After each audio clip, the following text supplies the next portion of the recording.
Iran पर Israel का बड़ा दावा। इजराइल को रास्ते से हटाना चाहता है ईरान। ईरान के रास्ते में अकेला इजराइल, ये कहना है बेंजामिन नेतन्याहू का। तो ईरान पर इजराइल का बड़ा दावा सामने आया है।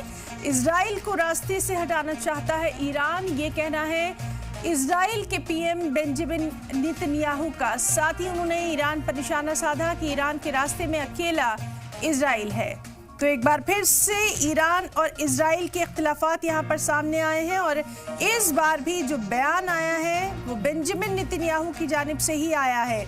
उन्होंने कहा कि ईरान पर इजराइल का बड़ा दावा, इजराइल को रास्ते से हटाना चाहता है ईरान, ईरान के रास्ते में अकेला इजराइल। तो बेंजामिन नेतन्याहू ने ये तमाम बातें कही हैं।